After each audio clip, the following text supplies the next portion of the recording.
Vous l'avez vu, j'ai acheté une Tesla Model 3. Je vous avais dit qu'on allait faire pas mal de vidéos sur le sujet. D'ailleurs, je vous réserve de très belles surprises. Si vous ne voulez pas les rater, n'hésitez pas à vous abonner à la chaîne YouTube si ce n'est toujours pas fait, d'appuyer sur le bouton cloche et d'accepter toutes les notifications. Depuis ces dernières années, j'ai pu vous présenter plein de produits tech, mais également de temps en temps de faire des vidéos sur des voitures. Je trouve que c'est un domaine où il y a quand même pas mal d'innovation, mais malheureusement, les voitures électriques souffrent de pas mal de préjugés. Mais aujourd'hui, avec mon équipe et en collaboration avec le projet Conséquence, nous allons vous donner des réponses concrètes et même à la fin, on va faire un test grandeur nature. Et en plus de cela, je suis accompagné par le scientifique Romain Saki pour confirmer nos dires.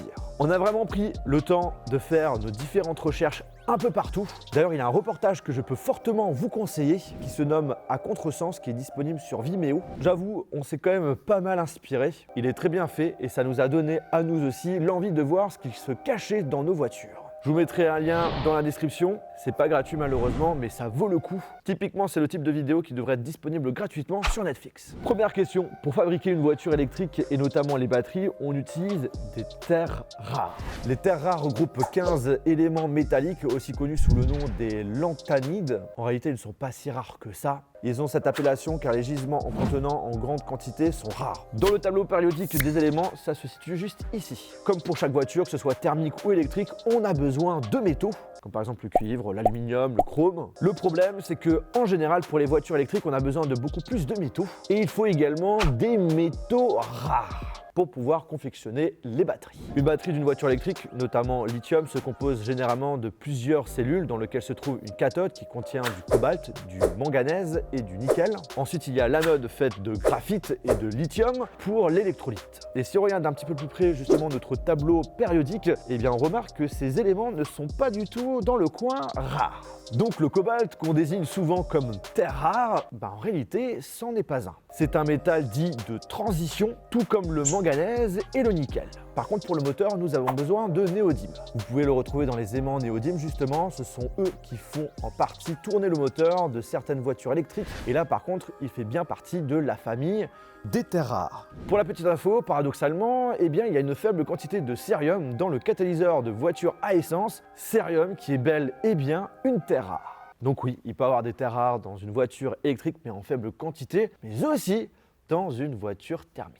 Les extractions de certaines terres rares sont faites par des enfants dans des mines.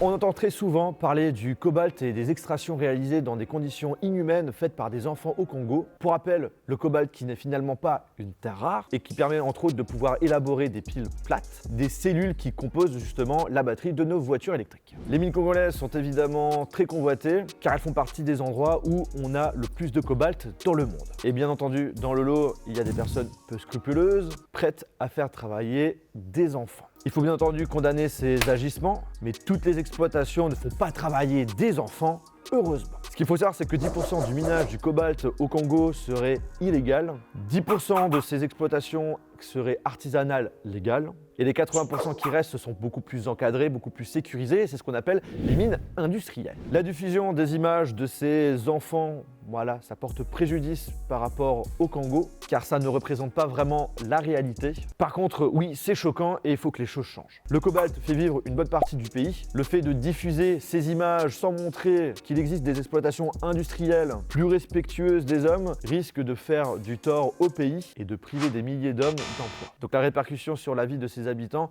risque d'être horrible. Encore une fois, il faut que les mines illégales disparaissent, que les enfants ne soient plus du tout utilisés pour ce genre de choses et qu'une meilleure communication autour du cobalt soit mise en place. Quand on parle de voitures thermiques, nous sommes obligés de parler d'énergie fossile et de lobby. Il y a énormément d'argent derrière tout ça et bien sûr, si derrière plus personne n'a besoin de pétrole, ça va pas faire plaisir à tout le monde. C'est pourquoi il est super important de garder un esprit critique et écouter ce que tout le monde dit afin de faire son propre jugement. Chose où il faut faire super attention, c'est par rapport à tout ce qui est fake news et qu'il ne faut pas hésiter de faire des recherches un petit peu plus personnelles en croisant nos sources. Est-ce que les extractions sont-elles polluantes? Par exemple, avec le cobalt, il faut d'abord récupérer certaines roches, les broyer et utiliser des produits chimiques comme de l'acide sulfurique. J'ai l'impression de revenir dans mes cours de physique-chimie afin de séparer les autres composants et notamment récupérer le cobalt. Alors, il existe plusieurs techniques d'extraction, certaines plus plus polluantes que d'autres. Mais dès qu'il y a de l'utilisation de produits chimiques, ce qui est super important, c'est de recycler. Surtout quand ça représente un risque pour l'homme et pour la planète. Alors recycler ces produits, c'est quelque chose qu'on sait faire et qu'on sait maîtriser. Cependant, ça a un coût. Malheureusement, je ne peux pas vous assurer que toutes les mines industrielles, déjà, ça soit sécurisé et qui respectent justement cette histoire de recyclage. Passons à un autre élément qui pose problème, le lithium. Lui, on le connaît, on a entendu beaucoup de choses sur son sujet. C'est un métal qui est ultra léger et mou, qu'on retrouve de base sous forme de sel. Il est présent en grande quantité sur Terre. On en trouve en Argentine, au Chili ou encore dans les nappes phréatiques du désert de Bolivie. Mais encore une fois, le problème réside sur l'extraction du métal. Ça demande beaucoup d'eau pour le pompage afin de créer des bassins qui sèchent au soleil. Une fois l'évaporation de l'eau faite, il ne reste plus que des croûtes de sel où se trouve le lithium. Alors je vous ai parlé de recyclage de produits chimiques, mais qu'en est-il du recyclage des batteries en elles-mêmes? On ne peut ni réparer ni recycler les batteries des voitures électriques. Alors c'est vrai que les voitures électriques qui sont en fin de vie aujourd'hui, c'est quelque chose qui est vraiment très rare. Mais si du jour au lendemain, votre voiture électrique tombe en panne, sachez que votre batterie peut être complètement réparée sans avoir besoin de la remplacer entièrement. Et oui, si vous ne le savez pas, vous avez appris quelque chose. Il est possible de séparer les différents éléments que composent les piles de batterie afin de les récupérer pour les réutiliser. Il y a même plusieurs sociétés qui ont mis en point des procédés faits maison justement pour recycler tout ça. Il y a pas mal de constructeurs aussi, comme par exemple Tesla, qui ont assuré être en mesure de le faire. Nos ressources sur Terre ne sont pas inépuisables. C'est pour cela que la réutilisation des matériaux dans les batteries, c'est vraiment un réel enjeu. Super important que ce soit pour votre smartphone, ordinateur portable ou tout autre objet qui contient une batterie. Si vous devez la remplacer, ne la jetez surtout pas dans une poubelle, mais bien de la recycler en la mettant directement dans les bacs que vous pouvez retrouver dans des supermarchés ou encore dans des magasins électroniques électroménagers. Alors la vidéo n'est pas terminée, mais si déjà à ce stade vous kiffez la vidéo, vous avez pris plein de choses, je compte sur vous pour exploser les pouces en l'air. Et aussi si vous avez d'autres questions qu'on n'a pas répondu dans cette vidéo, lâchez-vous en mettant un commentaire. On passe ensuite sur un point qui est quand même super important, c'est en ce qui concerne le fameux CO2. Est-ce que finalement une voiture électrique c'est plus polluant qu'une voiture thermique? Alors petit rappel, le CO2 c'est du dioxyde de carbone, je pense que vous avez déjà vu ça au collège. Non, vous l'avez vu, c'est sûr. C'est un gaz qui est totalement transparent et qui est non mortel. On en trouve naturellement dans l'atmosphère et sert même à la photosynthèse des plantes. Le problème aujourd'hui, c'est qu'on a un peu trop de CO2 dans l'air. C'est là où ça devient toxique et mortel. C'est pourquoi dans certaines régions du monde, des programmes de plantation d'arbres servant à réguler les rejets trop importants de CO2 sont mis en place. Tout ça pour compenser les actions de l'homme et des usines. Aujourd'hui, le CO2, c'est un sujet problématique dans notre monde actuel et c'est pour ça que je voulais faire vraiment intervenir un scientifique pour qu'il puisse répondre à nos différentes questions sur le sujet en toute transparence.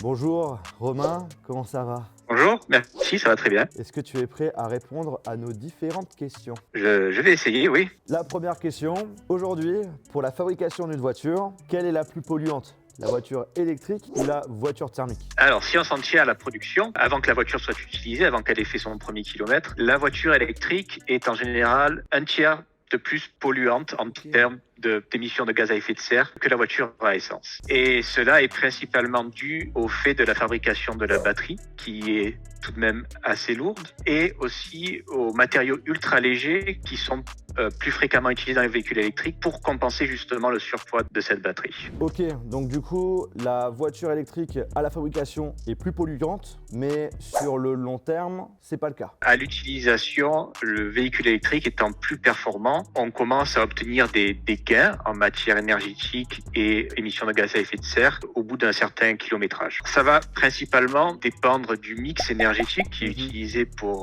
recharger la batterie, et donc ça va évidemment dépendre du pays dans lequel on utilise le véhicule. On a un mix énergétique qui est quand même assez décarboné, et donc on arriverait à une parité au niveau émissions de CO2 par rapport à une voiture à essence au bout de 35 000, 40 000 km. C'est-à-dire que de 40 000 km jusqu'à par exemple 200 000 km délivreront une réduction en termes d'émissions de CO2 par rapport à une voiture à essence. Ces chiffres vont varier d'un pays à un autre. En Pologne, par exemple, là où le mix énergétique dépend principalement du charbon, ça se situe effectuera aux alentours de 135 000 km. 135 000 km, ouais, c'est énorme. Donc du coup, en gros, la voiture électrique, ça peut être une solution, mais ça dépend comment est créée justement l'électricité selon nos autres pays. En France, on est bon.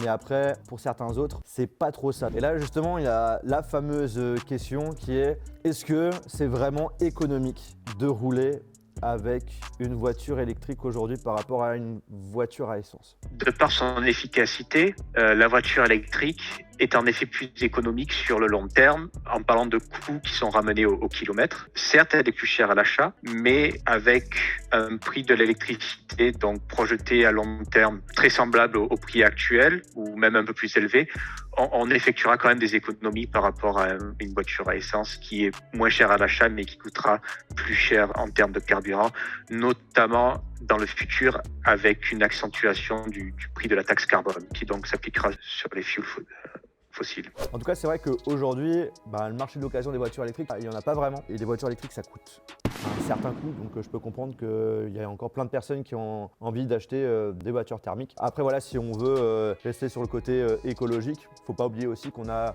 tout ce qui est vélo, les pieds, les bus électriques, les trams électriques, aussi tout ce qui touche au transport commun. Donc déjà, ça sera déjà une bonne aide.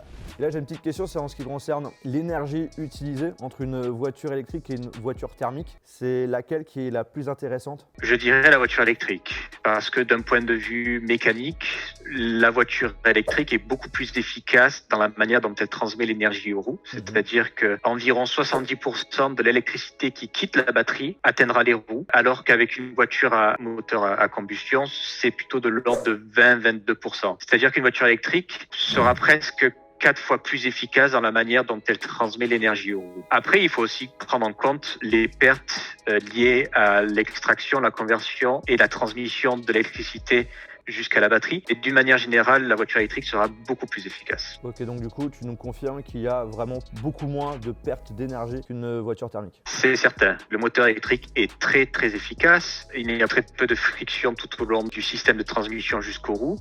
Et en plus, les voitures électriques sont équipées du système de freinage régénératif qui leur permet de récupérer l'énergie de freinage ou de décélération. Donc, il y a vraiment peu de doute à ce sujet-là. Elles sont 3 à 4 fois plus efficaces que les voitures à essence ou diesel. Du coup, avec l'énergie utilisée, que ce soit l'énergie similaire entre une voiture thermique et une voiture électrique, sur la voiture électrique, on peut faire plus de distance. Si on part du principe qu'il y a une même quantité d'énergie contenue dans le réservoir à essence que dans la batterie du véhicule électrique, dans ce cas-ci, oui, on pourra faire 2 à 3 fois plus de kilomètres, voire plus. Justement, Romain, ça m'intéresse de tester ça parce que ça tombe bien. On a la berline électrique la plus vendue de France, la Tesla Model 3, et on a la voiture thermique, la berline la plus vendue de France, la Dacia Sandero. Je vous propose qu'on parte directement sur un circuit pour faire notre fameux test scientifique.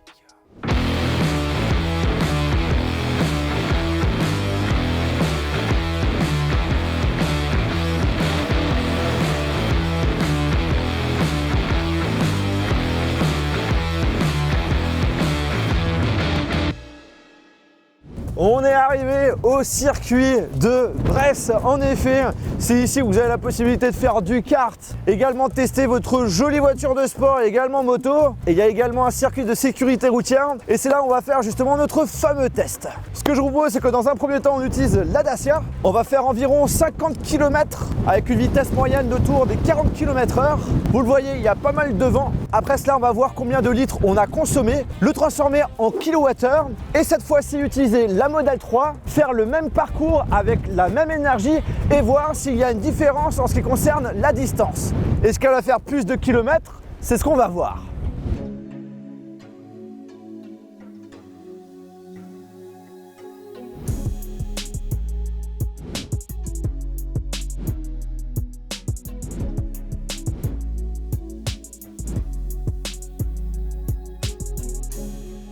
Bon, on a fini notre tour, là on approche des 50 km, ça a pris une bonne grosseur et là maintenant ce qu'on va faire, c'est qu'on va mettre le plein pour savoir combien de litres on a perdu, tout en sachant qu'avant qu'on fasse le test, on avait également fait le plein pour être sûr de ne rien faker. Et ce qui est bien, c'est que la station d'essence est juste à côté du circuit. Donc là on s'est arrêté exactement 50,4 km. Donc officiellement, on a consommé pour faire nos kilomètres 6,33 litres. Alors en effet, ça peut paraître beaucoup, mais pour information, le circuit comprend plusieurs virages, il y a eu plusieurs changements de vitesse qui ont été faits, donc on est sur une consommation beaucoup plus importante que la normale, bien entendu. Ça sera également le cas pour l'électrique. Maintenant, on fait notre petit calcul. 1 litre égale 8,9 kWh. Ça nous fait 6,33 fois 8,99. Exactement 56,9 kWh. Donc du coup, l'objectif, c'est de rouler à une vitesse environ de 40 km/h et de consommer 56,9 kWh. Allez, c'est parti!